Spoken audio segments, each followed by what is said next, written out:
the power of cryptography, right, makes it exponentially more difficult to break the rule or to corrupt the system than to enforce the rule. And, the power of SHA-256 hashing makes it exponentially more expensive to interrupt the network than to engage with the network, the way it was built.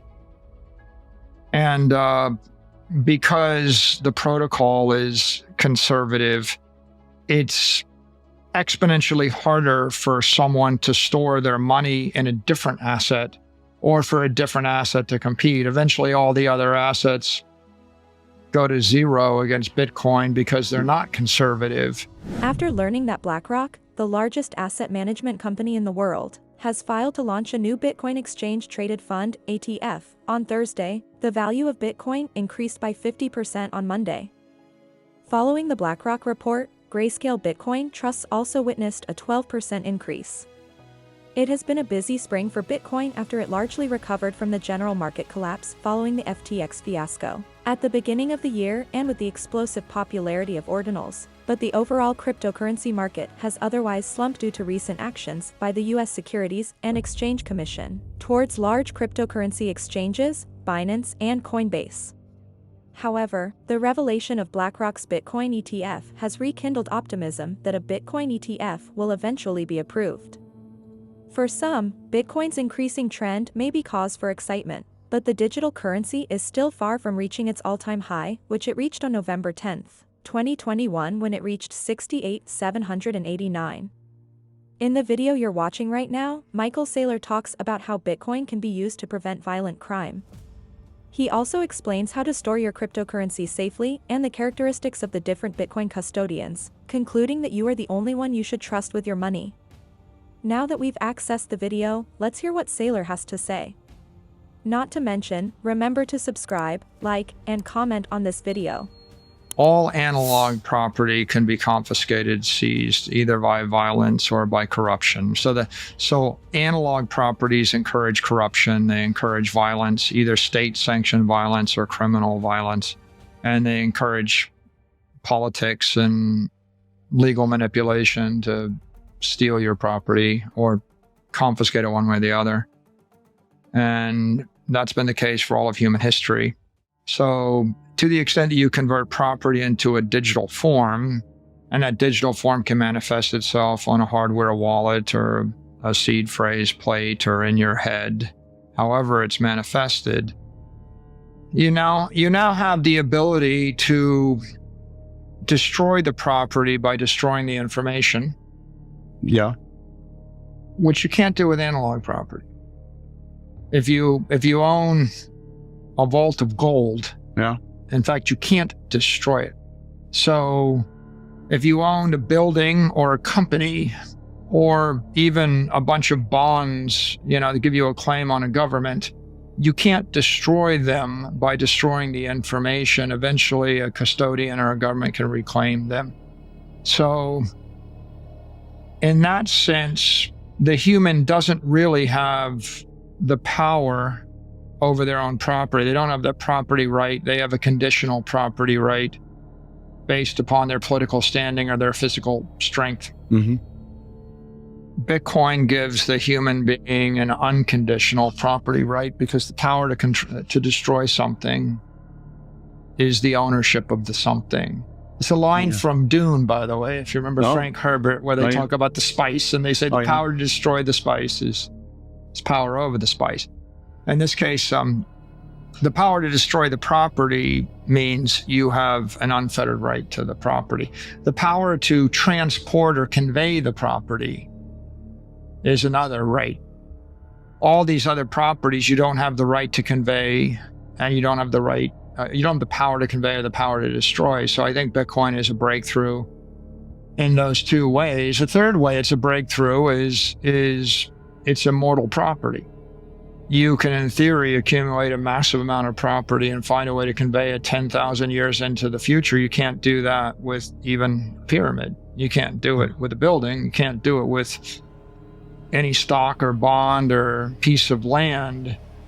But you can entrust the Bitcoin to an AI program, put it on a satellite, maybe time lock it. Yeah. And it'll still be there. So I think the implication of that is that in a world of digital property, there's a disincentive to violence and a disincentive to corruption for lots of reasons.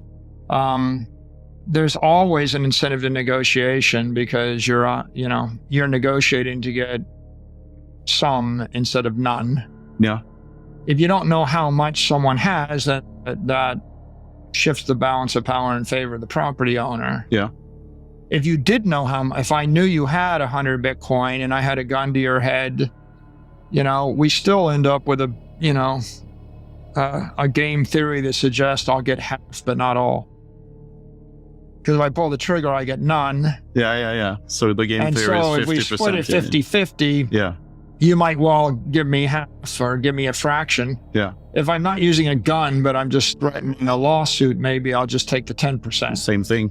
Now, you can shift the balance of power on that, because if I have a gun to your head, but you have the ability to transfer the Bitcoin telepathically, or you have a little device, a kill switch in your hand, and you can punch the button and transfer it to someone else, time lock it. It's like, okay, can I pull the trigger before you push the black switch? In that case, maybe I'd only just take 10%. Yeah. So, right? So I think that there's technology that can be constructed that at this point will shift the balance of power away from the authoritarian with the physical power and put it in the hands of the person with the digital power. I don't think there's any black and white here. I think that an individual could decide to be their own custodian or could engage in multi-sig. A family could decide to be their own custodian or engage in multi-sig. A small company, a big company, a city, a state, a country, they could all make different decisions, and the decision is how will they custody their assets? And the answer is, you don't really want the mayor of your city to have all your money. No. And then leave. Like, does the mayor get to keep all the money when they get unelected? Like, would you be more comfortable? I mean, the point really is, no. And now, do you want to live in a city that doesn't own any Bitcoin? No. Let's say you live in a country, they don't own any Bitcoin, but they have all their wealth and gold, and then the people living across the border decide to come and murder you all to take your gold. Were you better off that the country didn't own Bitcoin and they had gold, and that way you didn't have this issue? I mean, the truth of the matter is you're better off to live in a country that has all their money in Bitcoin so that your enemy doesn't cross the border and murder you. Yeah. So when the country owns the Bitcoin, how will they custody the Bitcoin? Well, when you actually implement multi-sig with 7 guardians, that's called a bank, a national bank. And now you'll have this political process of who are the 7 guardians you trust. Yeah. And what jurisdictions are they in? But families have politics, right? You have a distributed family, and there's 5 brothers, and the question is, which of the 5 brothers get to control the family money?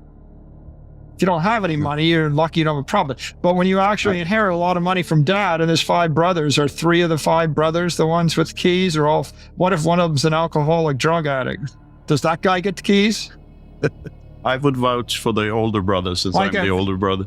Everybody ends up having to deal with the issue, and I don't think there's one simple answer, which is why I don't preach one answer, because the answer is different for a city, than a company, than a family, than an individual. No.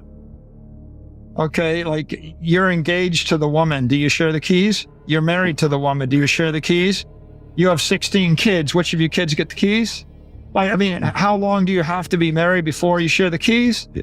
Right? I mean, so these are all interesting questions, and there's no answer. I don't opine on it. What I think is digital property is good. And digital property is better than physical property. And Bitcoin solves half the problems in the world, but not the other half. Right?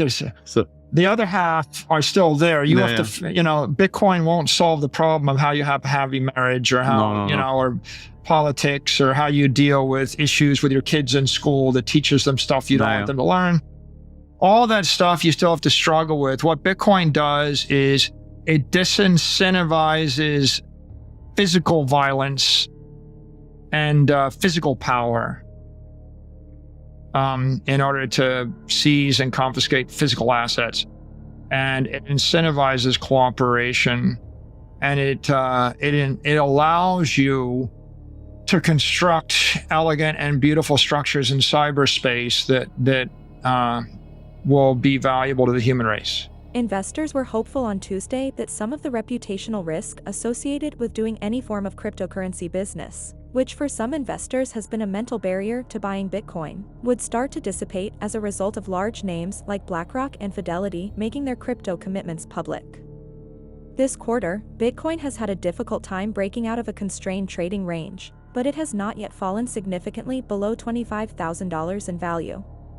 With the help of Tuesday's big move, its monthly gains were finally positive. This year, they have increased by 69%. While the ETF agreement may not go through, the market is still upbeat despite the fact that this is incredibly significant news for Bitcoin and the cryptocurrency community. We sincerely hope you enjoyed this video. Please feel free to comment below and don't forget to like, subscribe, and enable notifications. Thank you for watching.